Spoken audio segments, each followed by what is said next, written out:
Okay, we're going live to London, where presidential candidate of the Labour Party, Peter Obi, is addressing the Chatham House in London.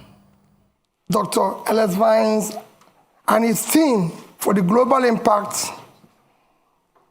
of their mission and commitment to engagement with nation building in Nigeria.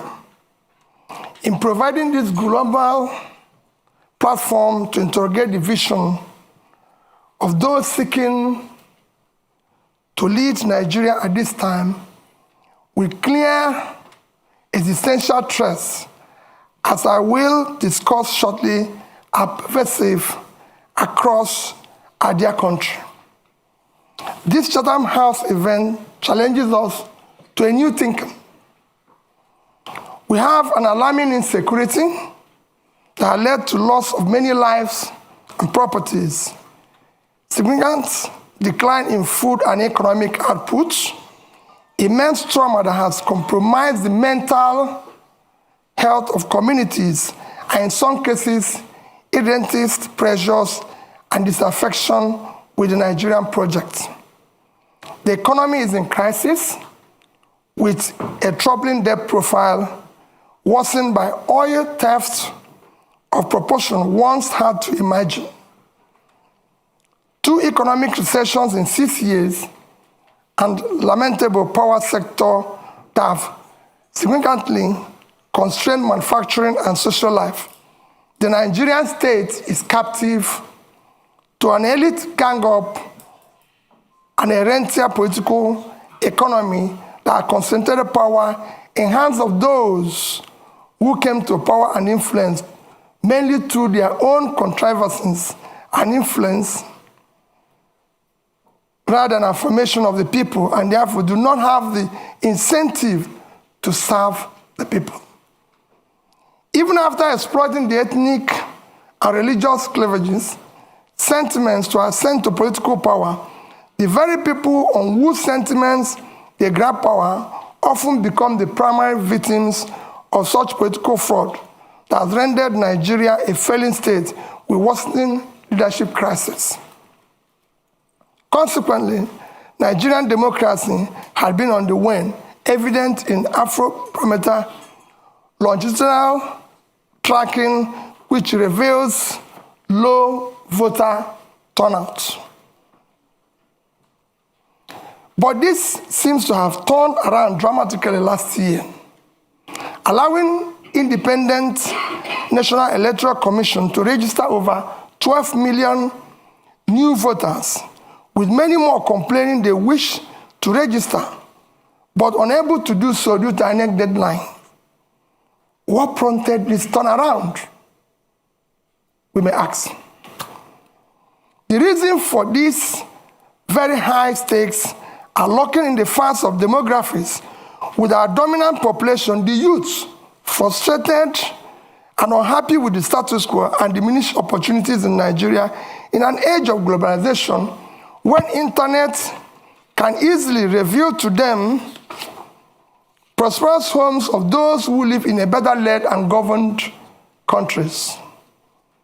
How did we, Nigeria, plunk or get here in such an economic decline that we have overtaken India as a home for the biggest pool of absolute poor in the world, when they are 7 times our population? While the poverty rate in India is 16%, that of Nigeria is 63%, with 133 million people classified as multidimensionally poor. This is unacceptable and needs to change. What Nigeria needs is a great escape. As 2015 Nobel Prize winner in economics, Angus Deaton of Princeton University elucidated that what separates poor and rich nations is attributable to health and education. But what provides quality health and educational system for a society, committed and focused leadership that can build and sustain public wealth, as I was told by Professor Donald Jacob of Kellogg School of Management.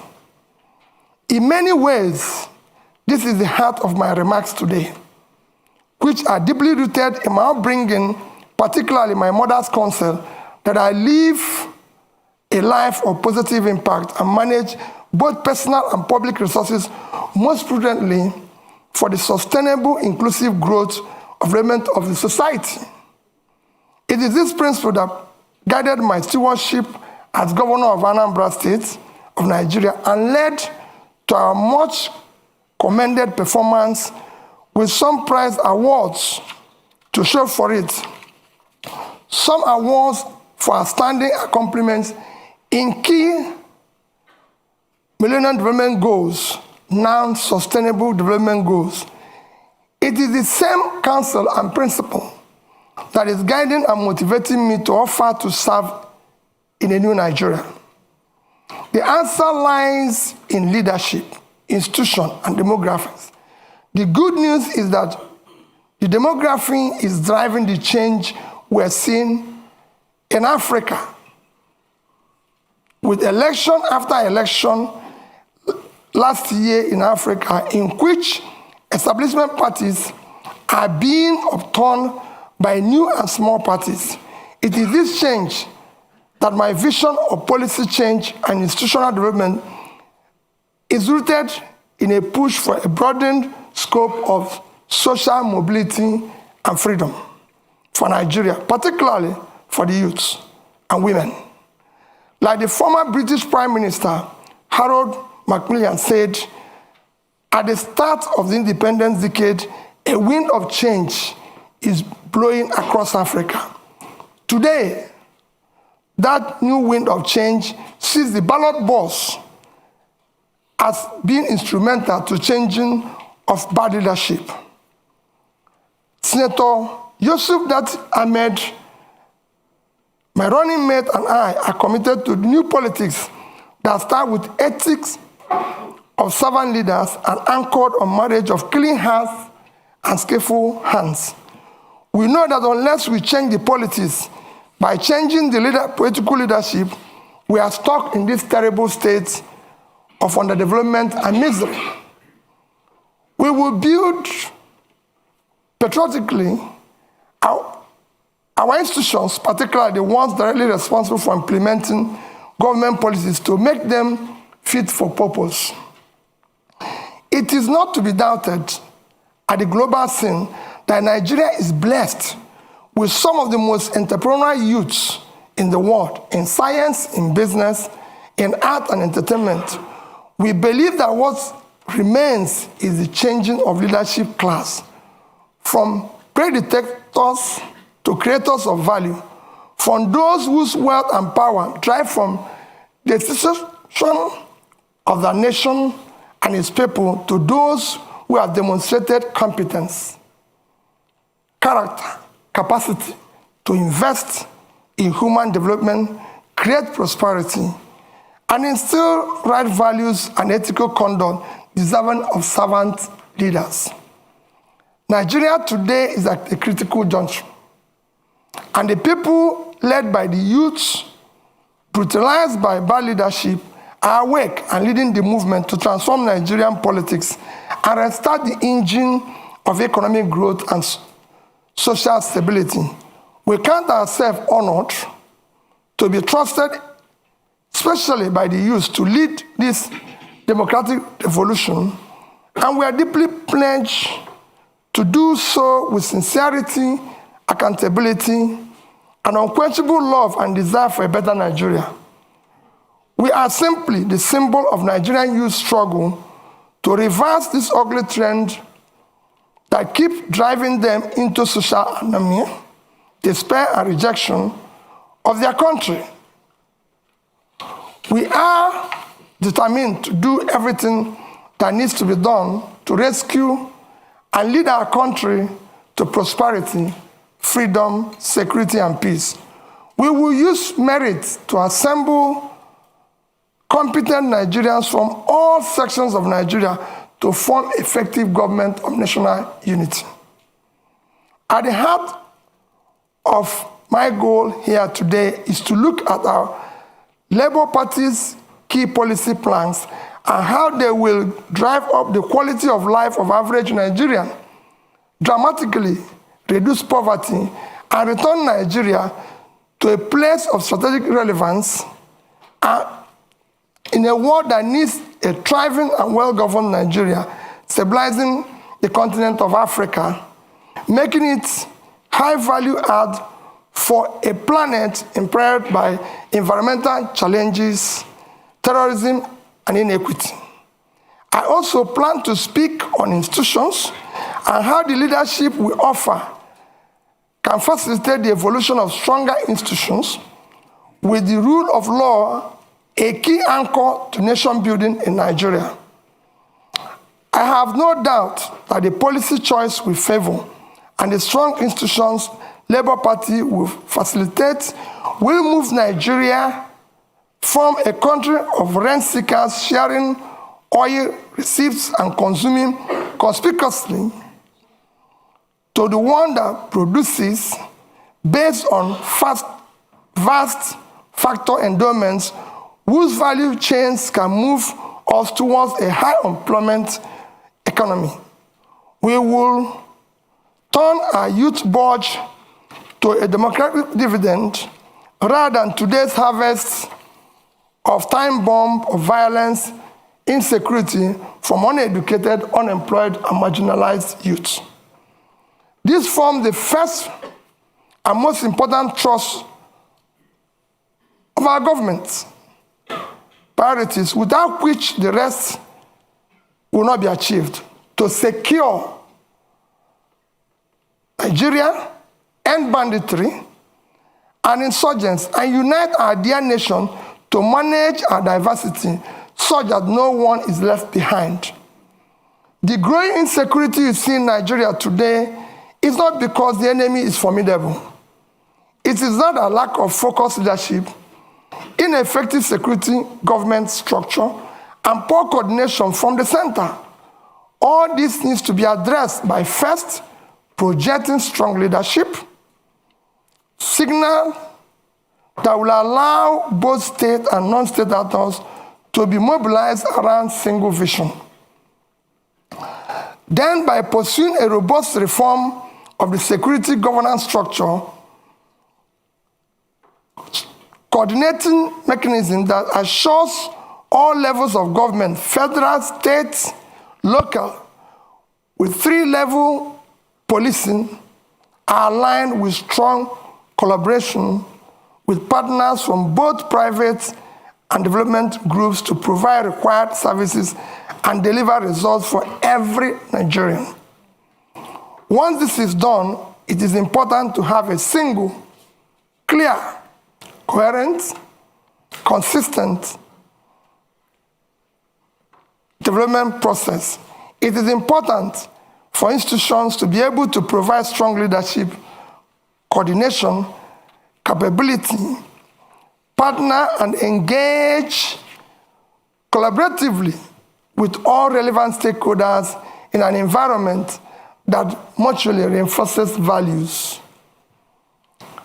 The second plank of our policy thrust is to shift emphasis from consumption to production by running a production-centered economy that is driven by agrarian revolution and export-oriented industrialization. With about 70 million hectares of arable land, we will pursue an agricultural revolution through proper segmentation of Nigerian to activate and harness factor endowment of different parts of the country for both rapid and mechanized agricultural development, and as a pillar for Nigerian other sectorial development and industrialization. We will incentivize and invest in an agro-cluster and industrial cluster development across our geo-resource zones to take advantage of agglomeration and scale effects, of particularly in the northwest, northeast, and north central regions of Nigeria. We will dredge both River Niger and River Benue build dams massively to support planting of economic trees across the country for local usage, poverty and elimination, export and revenue generation. A key task is to sequentially but decisively dismantle the inefficient and anti-market distortionary structures restraining the Nigerian economy from creating a precondition for a dynamic pro-market economy. We will employ entrepreneurial governance to dismantle impediments to free trade and ease of doing business, and implementing radical economic policies that will drastically reduce our debt service, a major drain to the government revenue as it is today. Our micro, small and medium-scale enterprises will be robustly supported. Further borrowing must be strictly for productive purposes and not for consumption. While we aggressively pursue the activation of all opportunities in oil and gas value chain, we will target incentive schemes that will be professionally administered to diversify our non-oil export portfolio with proper consideration and management of climate change risk and opportunities. The third pillar of our government priorities is to restructure the polity through effective legal and institutional reforms to entrench rule of law, aggressively fight corruption, reduce the cost of governance, and establish honest and efficient civil service. Reducing costs of governance in Nigeria is an effective way of fighting institutional corruption. In addition to reducing the cost of governance and streamlining government operations for efficiency and effectiveness, we will ensure that reforms we pursue will not in any way affect the livelihood of our hardworking and efficient civil servants. Critical to fighting corruption, we will install a new budgeting system founded on the cardinal principle of public accountability, objective setting, and program implementation. This is against the extant budgetary principles of revenue mobilization, expenditure allocation, borrowing without emphasis on monitoring, evaluation, and feedback. We will enforce principles of performance, auditing, institutionalized monitoring, and evaluation process of the entire public service delivery as the primary means of actualizing our vision of the new Nigeria. This reform will institutionalize our personal involvement of both the President and the Vice President in setting budgetary objectives of MDAs and monitoring, evaluating the implementation process through Office of Regulatory Review in the Office of the President. Budget monitoring and evaluation capacity will be strengthened within the Presidency. We will embark on effective micro and physical restructuring to quickly restore physical viability by discontinuing unaffordable subsidies which have left a black hole in government finances. Fiscal and monetary policy will be properly coordinated with each conventional tool transparently instead of distorting markets in favor of privileged few. For instance, an avoidance of doubt, we will collaborate with Central Bank of Nigeria for a transparent liberalization of our foreign exchange market and dismantling of OPEC multiple exchange rates. Regime which effectively subsidizes few privileged persons. We will seek to boost the supply side rather than continuing to concentrate exclusively on demand management of foreign exchange.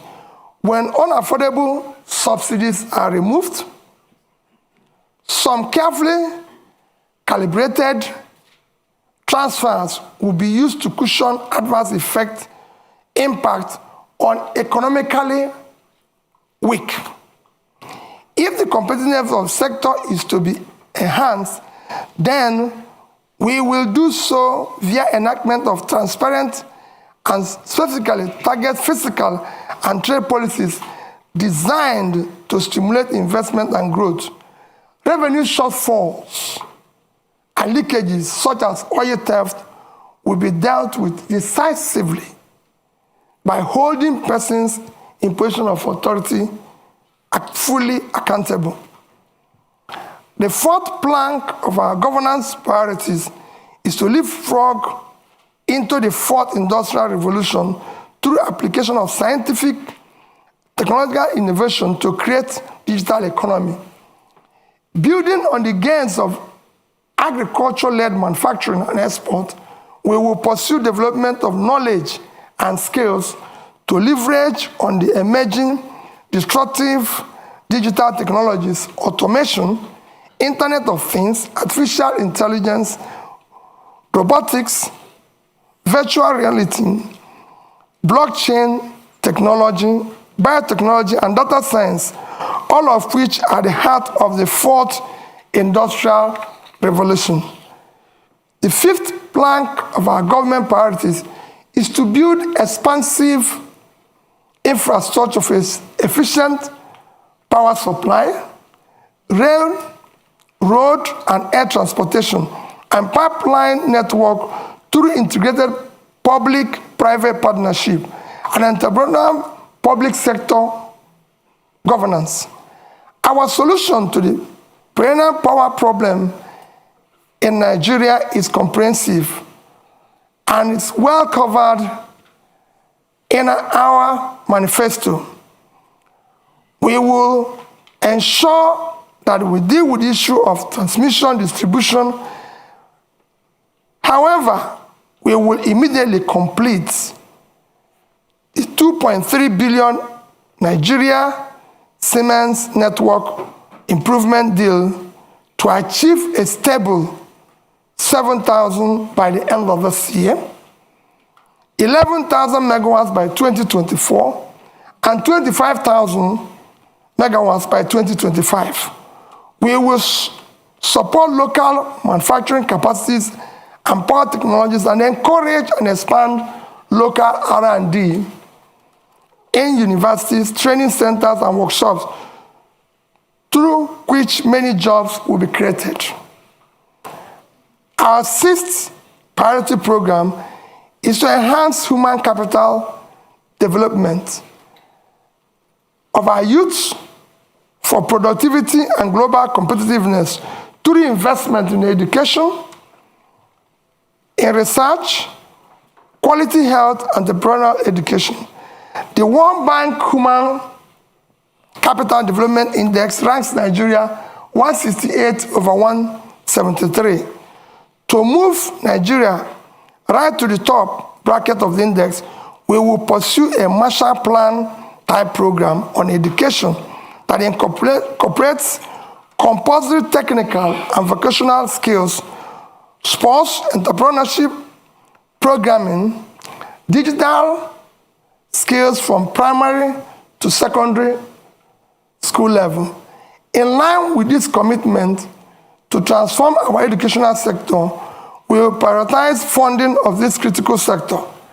Our tertiary institution will be remodeled to serve as hubs and centers of research, development, and commercialization of ideas for quick industrialization of Nigeria.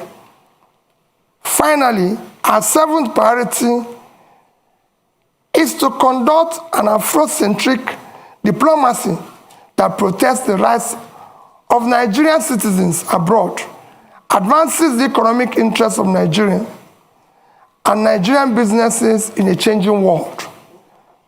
In concluding, let me say that the problem with Nigeria is at once complex and simple. It rests on leadership As our erudite Professor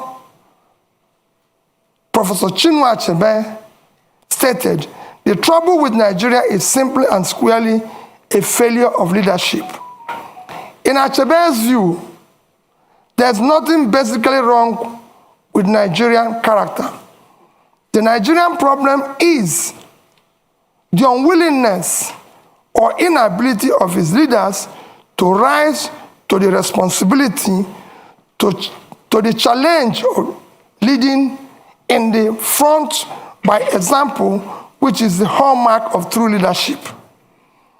When people of competence, character, commitment, compassion take over the leadership and pursue their mission and tasks with seriousness required, a new Nigeria characterized by peace, unity, prosperity, inclusiveness will be achieved and sustained. That is what's driving Dati, Baba Ahmed, and I to join to offer to lead this desire and crusade of Nigerian, particularly the youth, for an inclusive and sustainable Nigeria that works for all. In line with my upbringing, especially my mother's counsel, my promise is that Nigerian resources will be most prudently used for Nigerians. And as Commander-in-Chief, I, Mr. Peter, will sincerely pledge that our path with Nigeria will be diligently pursued to create a new Nigeria characterized by sustained and inclusive growth and development for all. Thank you, and God bless all of you.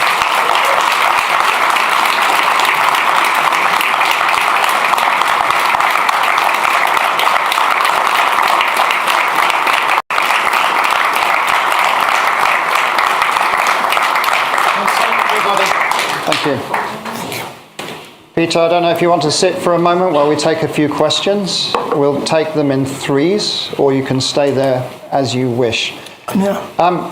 Look, the first question, we have, at the moment, the analytics are showing we have tens of thousands of people watching. So my apologies if you are on Facebook, YouTube, the Chatham House channel. We can't take questions from you. On Zoom, we have hundreds of questions that have come in.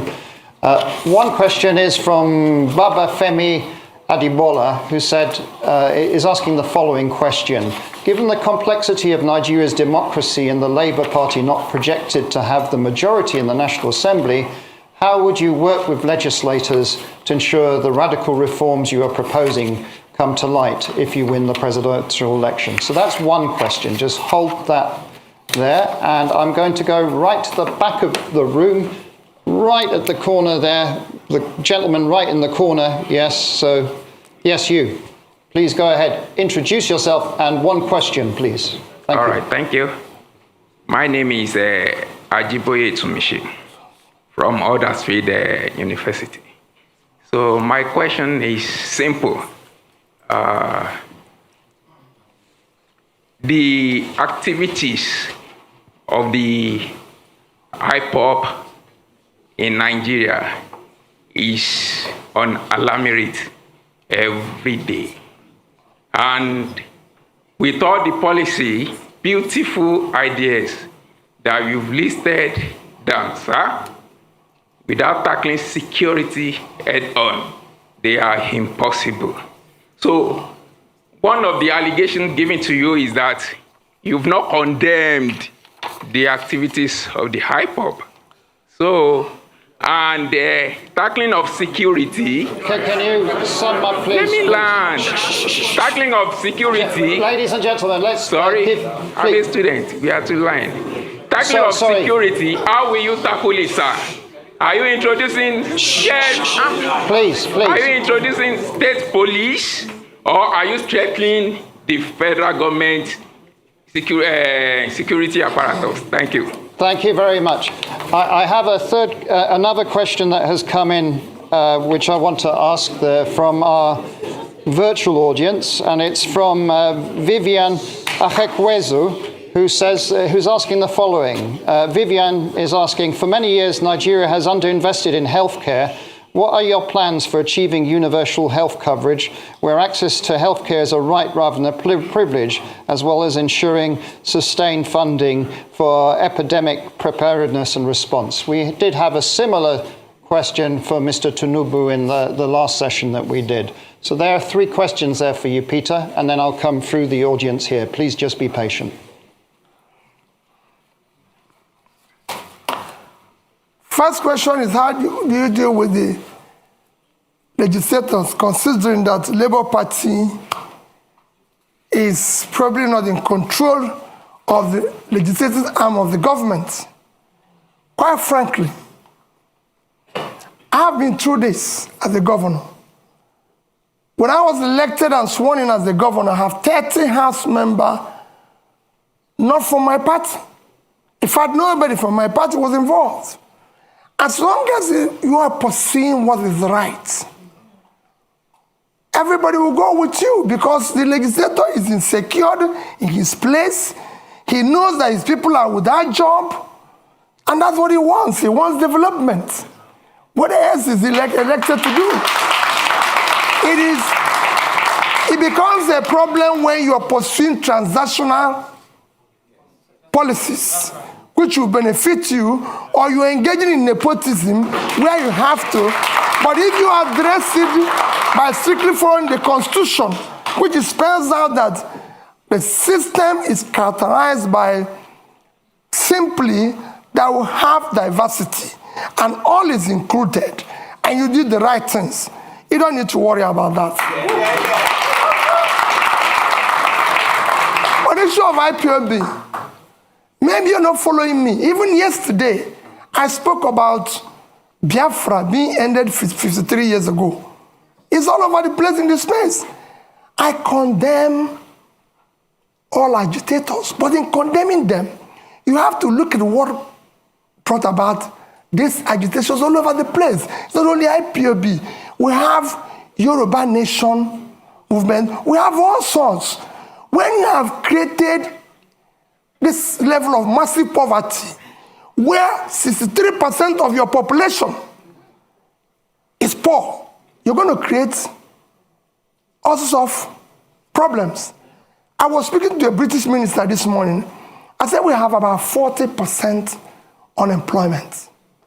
And we have about 60% youth unemployment. Young people in their productive age doing nothing. If you have 15% unemployment in Britain today, you're going to have massive, remember, agitation. Nobody will be able to leave his house. So what you're seeing is a cumulative effect of leadership failure over the years, which will be solved by good governance. When people start seeing justice, fairness, and inclusive government and doing the right thing, all those things will start reversing itself. And that is what me and that is offering. I will talk and discuss with all agitators. There's nothing wrong in that. People agitate even in my house, and I talk with them.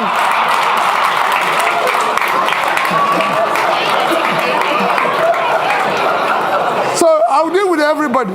I'll show you of that. Don't worry about that.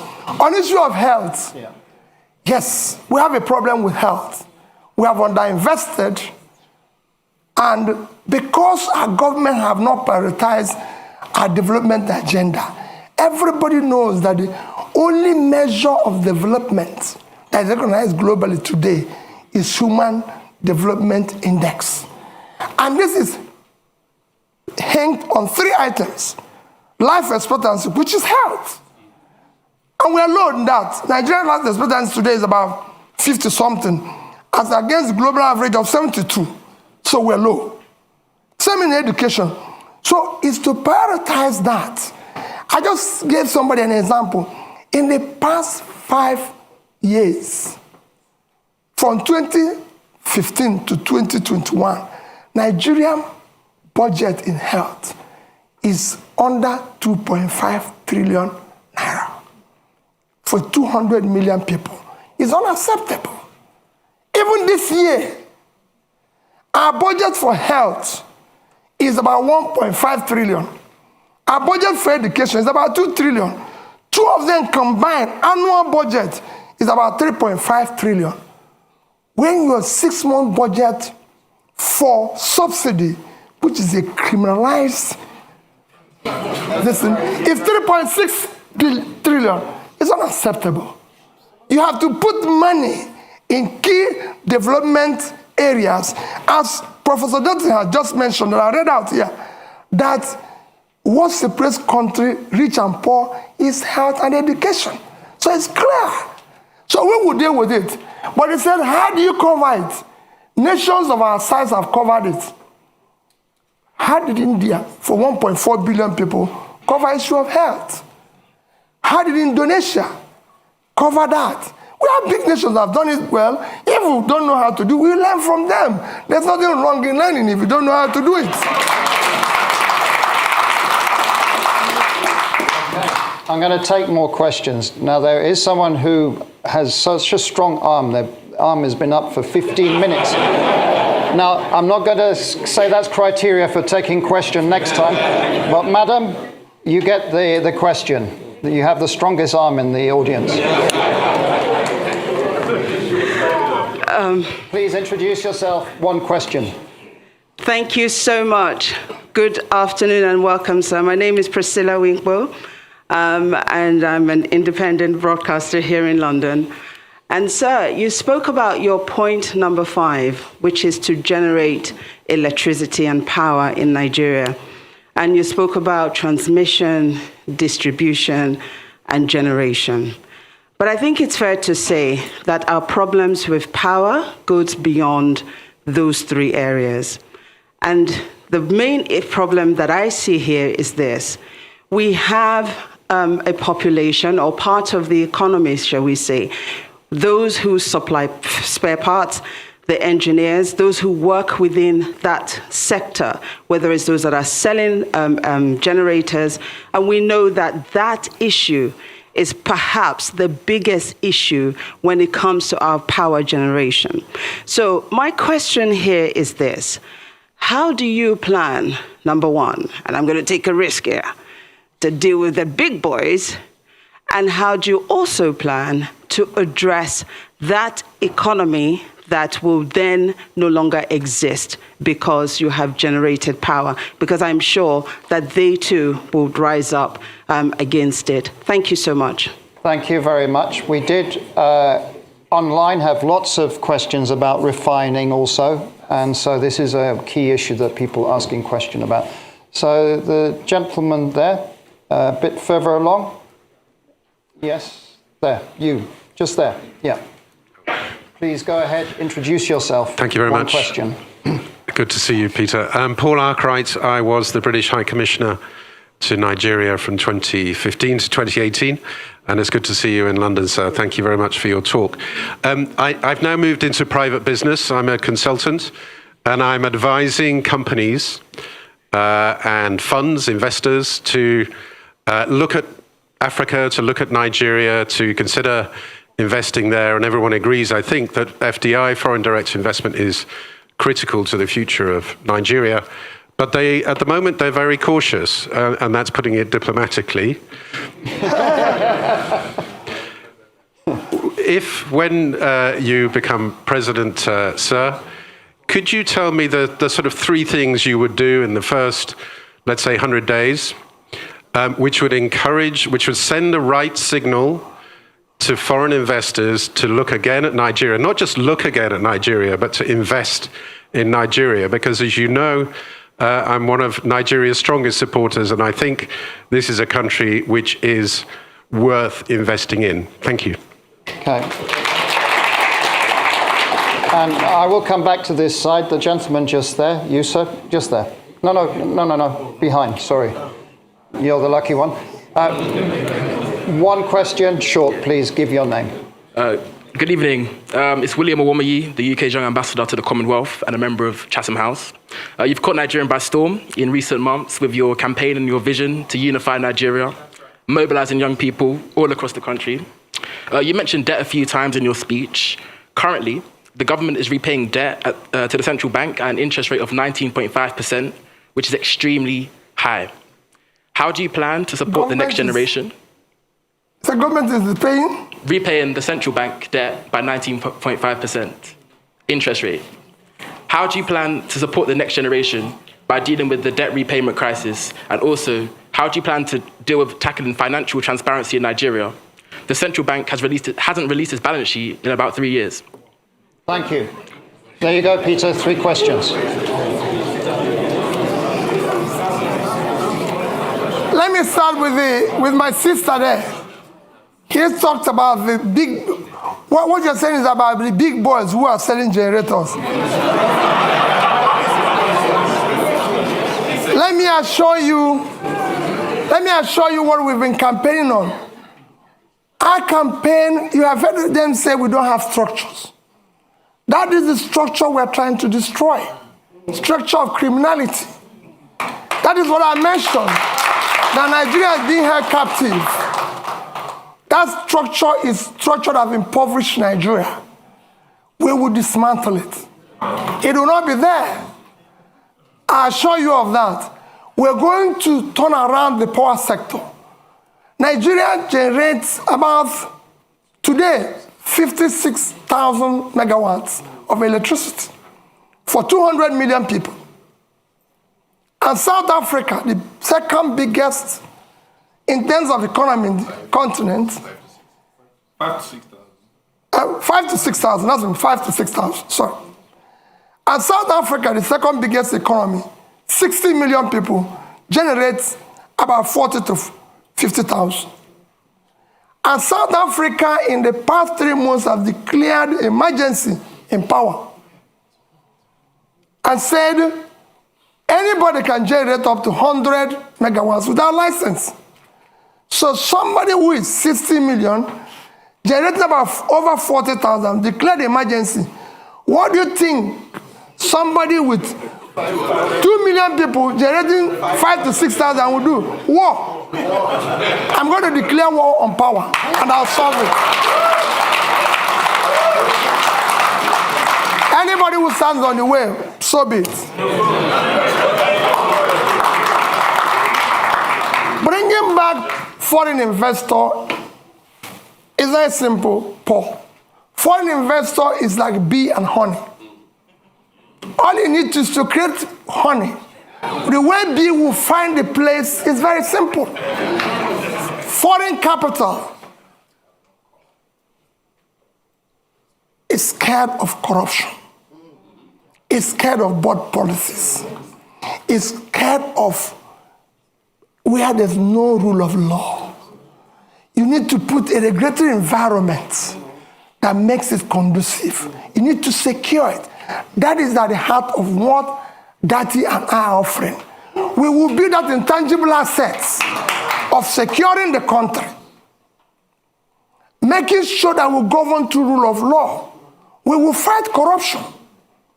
Dati have a record that is the only National Assembly member who refused to buy property of government when it was offered to all National Assembly members. You can go and look at his record. If you have seen anywhere he has compromised or put himself in a transactional position. And I'll stop running. I know how I approached him. And I told him, I and you owe it to save our people. That's why we came together. And we came back and said, we'll work as a team. We'll solve this problem. Go and check my record. I've governed the state for 8 years. And I've challenged everybody. Paul, you were there. I've been the only governor till today. The day I left office, I was not owing salary, pension, gratuity, or any contract or any supplier. And I left the 3 banks in Nigeria, which I say every day. Access Bank of Nigeria, Fidelity Bank of Nigeria, and Diamond Bank. I left over $150 million. Dollars, I didn't say naira. And I have over 30 billion naira. And Anambra State, you can go and verify anywhere. I've never had a bottle. Anambra State have never bought me.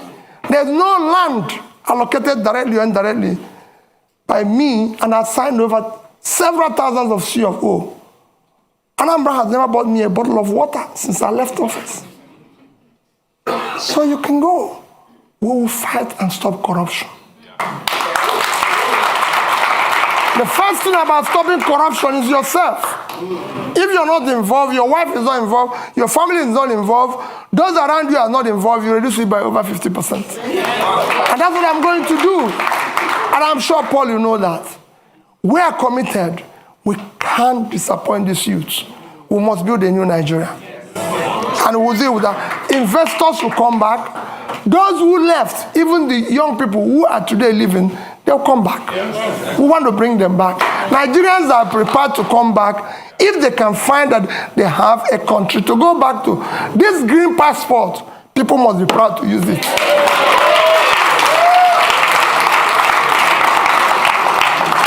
On issue of capital, where do you find money? My young brother, there's nothing wrong in borrowing. Borrowing is a legitimate way of every government I've studied in the world borrow. Even Britain, as we speak, owns over 70% of their GDP. Every government I know lives on borrowing. Even Norway, with 1.4 trillion sovereign wealth, is owing. The economies of the world, the third biggest nation in the world is America. The debt of America today is almost 100% of their GDP. The second, China, is almost owing over 60% of their GDP. Japan owes over 230% of their GDP. But let me tell you the difference. Japan is owing over 230% of their GDP. They invested the money to save their economy. And in that, even with that, Japan is still the highest holder of US treasuries. So there's something they can fall back on. What has happened? So borrowing is not wrong. If I have time, I compare two countries that borrowed with Nigeria and how well they've done. But what has happened is that when you borrow for consumption, you have a crisis. Nigeria borrowed for consumption. Nigeria in 2015 had a GDP per capita of $2,550. And we're owing about 15 trillion naira. Today, with central bank ways and means, we're owing over 75. So we have grown that debt by about 400%. But our per capita is 2,000. That means that the money we borrowed was thrown away. So that is what I'm going to reverse. We will restructure the debt as it is today. We will restructure it and put it a long time to be able to pay it. I'm a finance person, that is one. And then we will not say, like I said here, no more borrowing for consumption. We will still borrow, people will see it, it will be transparent, it will be for investment. And that's what we intend to do. Countries have been in this situation before. We're not in a situation where other countries haven't passed before. It's a question of showing leadership, and we will be able to solve it. Thank you. I'm coming back. We are now almost around 60,000 people just watching us and sending in questions. So we're trying to be at least a bit inclusive. We have a question from Debo Ademoyo, who is asking, what are your policy ideas on climate change? Do you have a plan for ensuring sustainability in a new government? So that's one question. Then there was a joint question from Miss Etty and Zindi Anthony Levy, and they're asking, insecurity is a major problem. What are your plans in tackling this? What are your plans in terms of security sector reform in Nigeria? I'm going to take two more physical questions in the room. The lady right in the front here. So I'm not going to discriminate with the front rows. Please, go ahead. Thank you. My name is Chi Chikwendo. I'm a practicing solicitor here, advocating, of course, for rule of law. Thank you so much, Your Excellency, for the inspiring exposition on your vision for policy change and institutional reforms. It seems to me that it's clear from that if and when elected president, your transformation vision to increase the production capabilities across the various sectors mentioned, including agriculture, extraction industries, human resources, will, to a large extent, hinge on the depth of your level of commitment with society.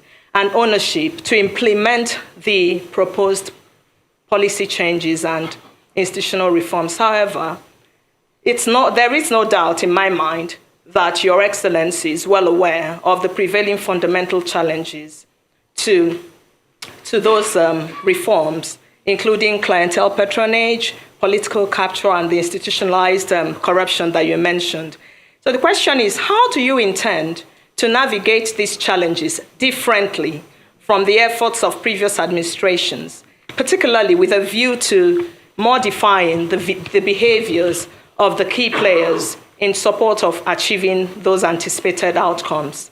And I was very warmed when you mentioned you're broadening the scope of youth inclusion and women based on gender issues. So further, how do you intend to quell the current ethnic tensions ravaging our communities and consequently stagnating economic growth and development, and to implement a pragmatic mechanism for dealing with those societal concerns for equal... Okay, please. We need... The longer this takes, the less questions. Madam, please, Yes. now. So the question there is, how do you intend to implement a pragmatic mechanism for dealing with those societal concerns for equal access to the services, inclusive participation, and integrating the various ethnic groups? Thank you very much. Thank you. Peter, if you answer those questions, because that was more than one question. Well, let me start with the issue of, you have, like you said, you have more than one question. I have about 2 questions. Let me start with the issue of ethnic tension. The ethnic tension you see today is based and as a result of injustice, unfairness, exclusion, marginalization. As soon as you start reversing that, they start going down.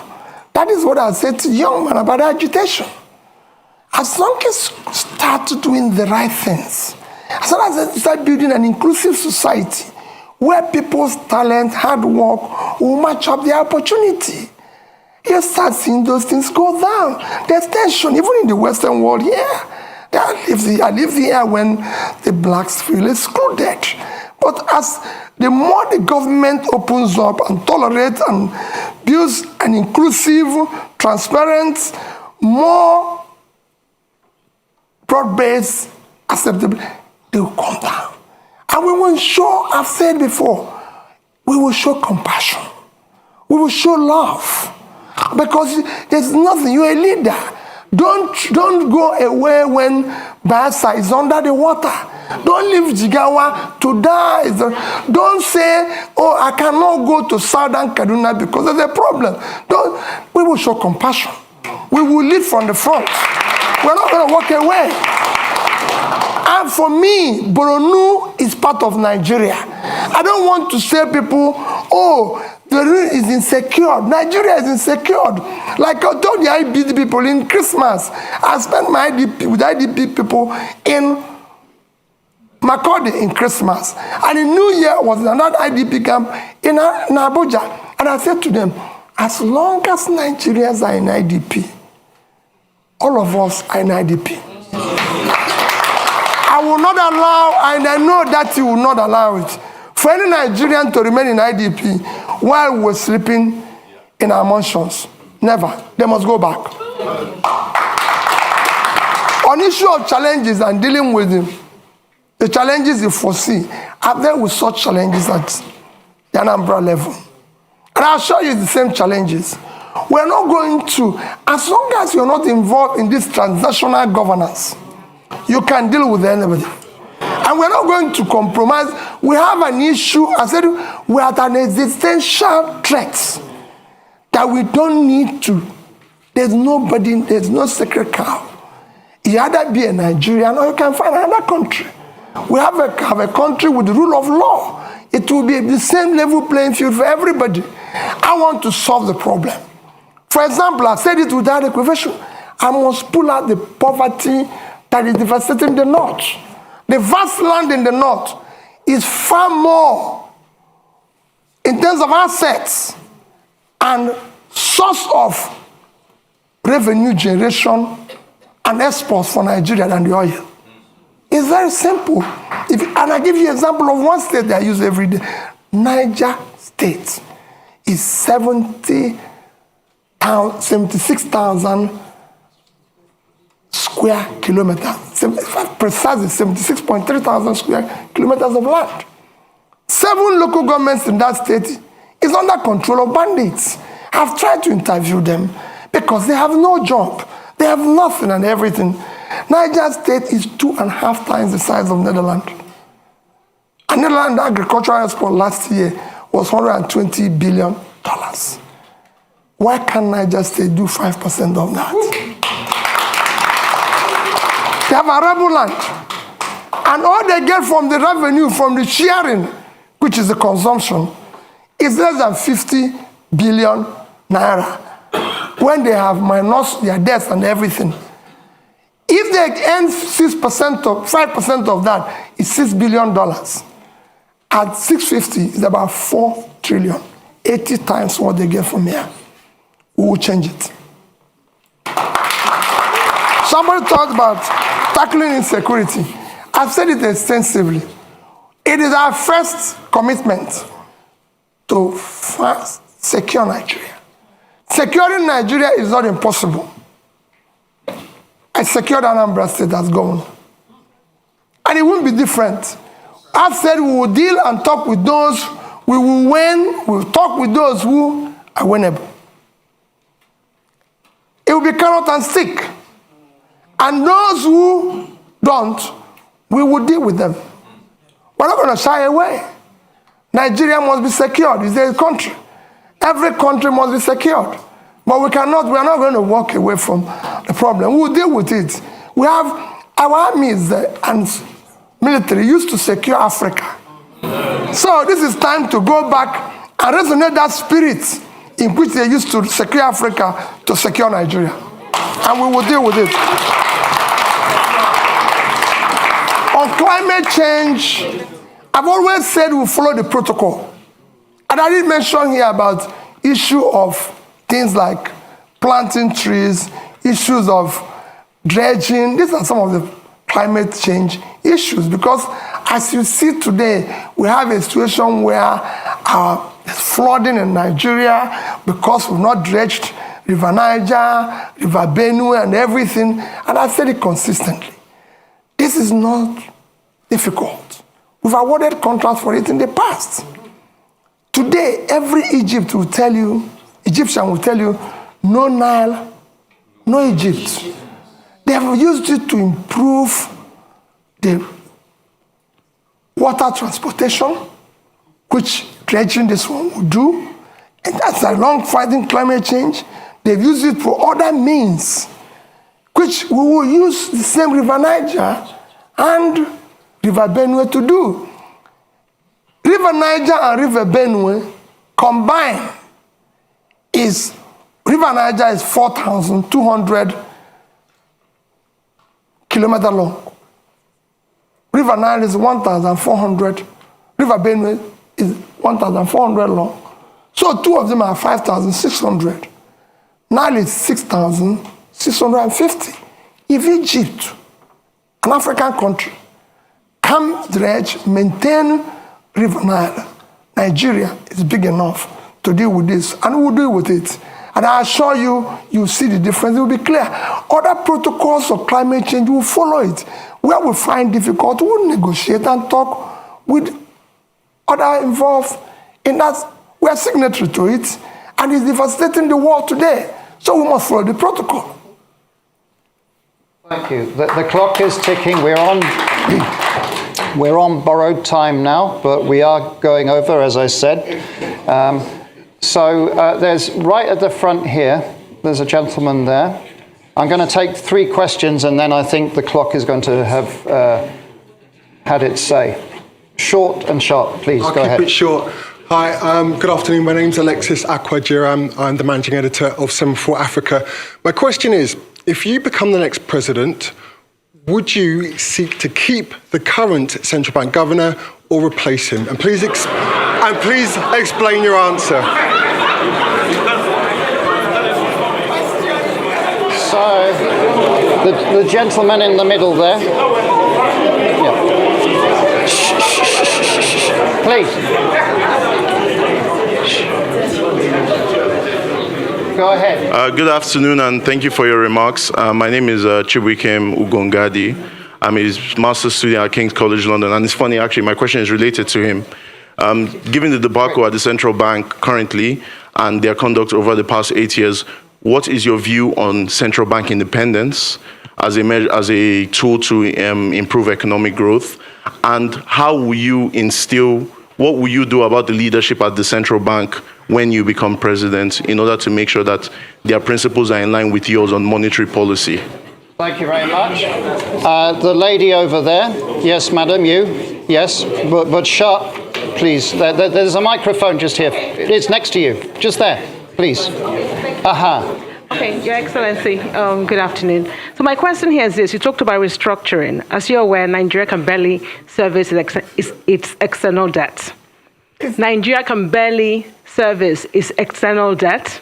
Our current external debt, we cannot service it, or we're finding difficult to service it. Now, when you become president, how do you intend to restructure our external debt without actually downgrading our rating in the market? Thank you. Thank you. And your name, just so My we have name it? is Ifeyinwa Umunakwe. Okay, thank you. And then if we move the microphone to the lady just there, last question. Yes. Good afternoon. Nice to see you again, Mr. Obi. My name is Kenneth Chukwuwabo. I'm a PhD candidate at the University of Cambridge. I study public-private partnerships in education.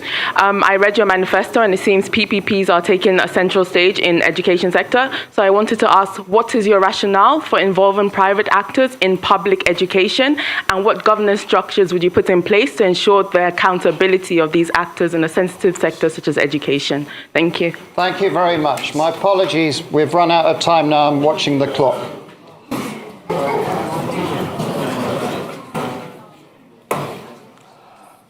Okay. Alex, I hope you will allow me. There's somebody here that is so keen. When I was coming in, he had a question that is so interested, and it's like, so I told him, if I have opportunity, I will request and answer it publicly. Okay. Let me again go. People are talking about the central bank governor. The problem, first, let me assure you, central bank will maintain its independence. It will be respected. And again, it is not the problem of the person there. Central bank have a role of monetary policy, if I'm right.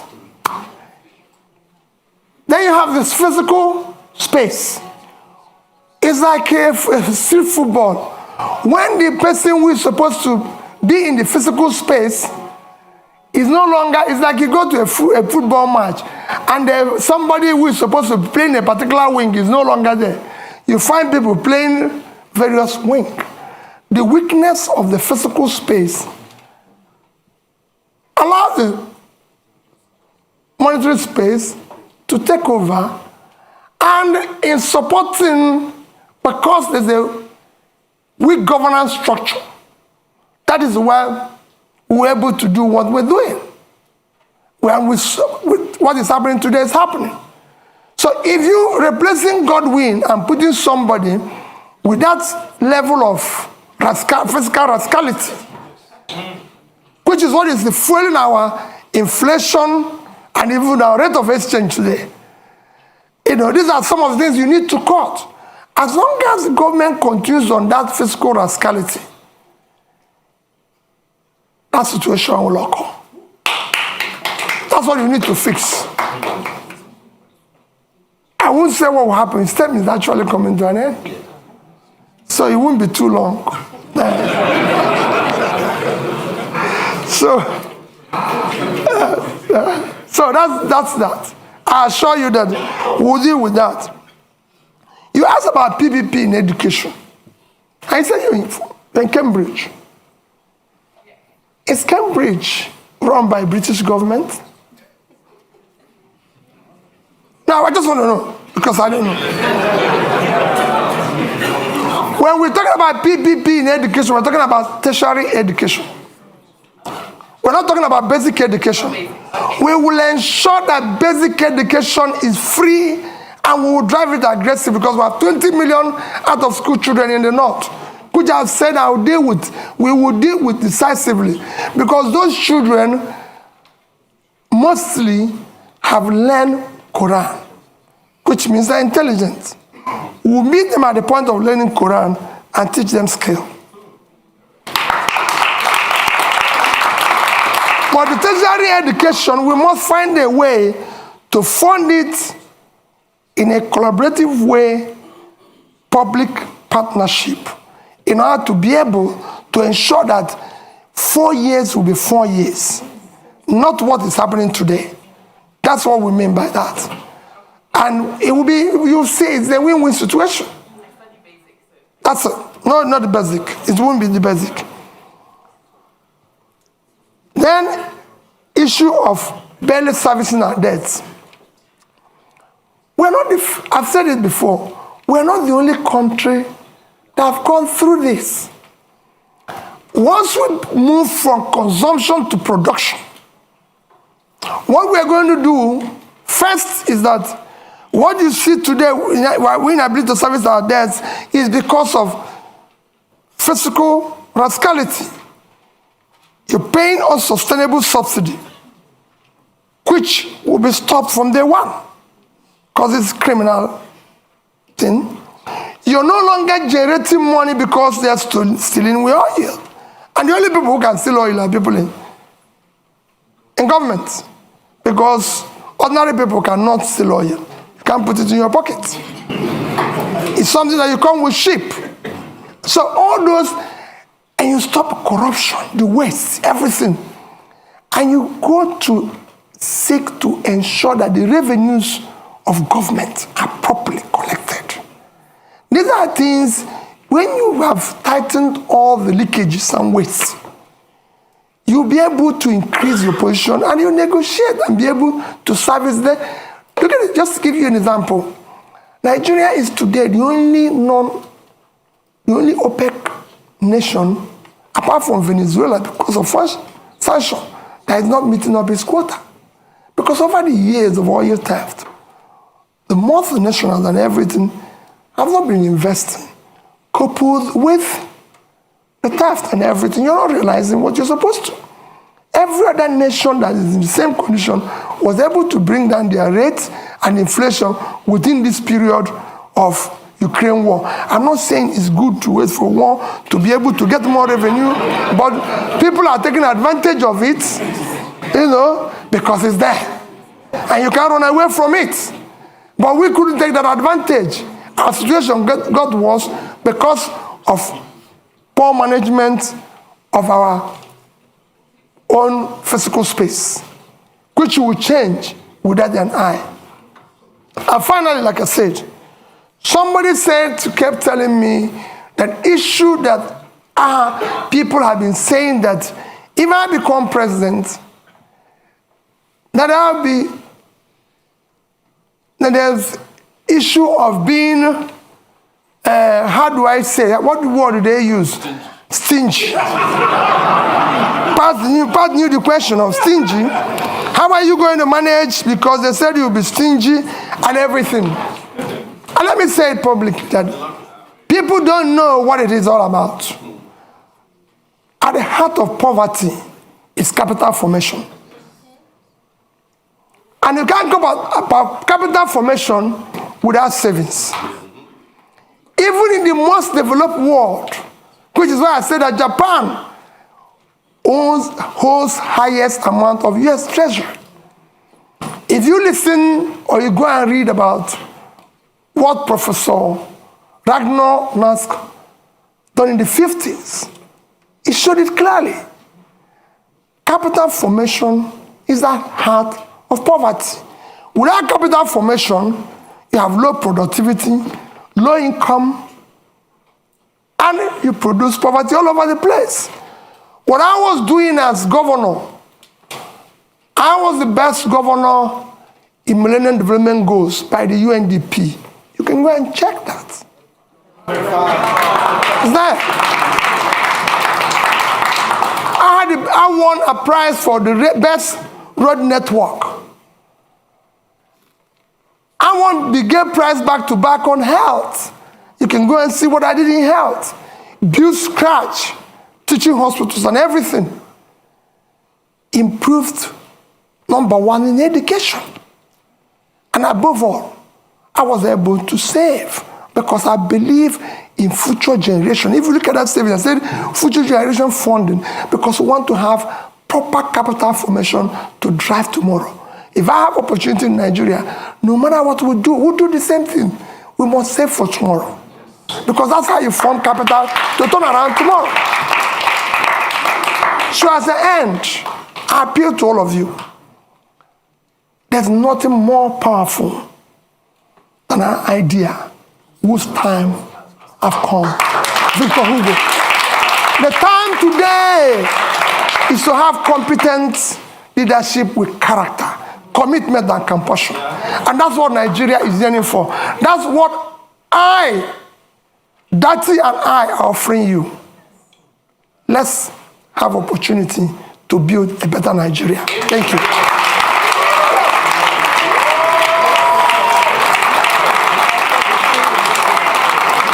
Thank you.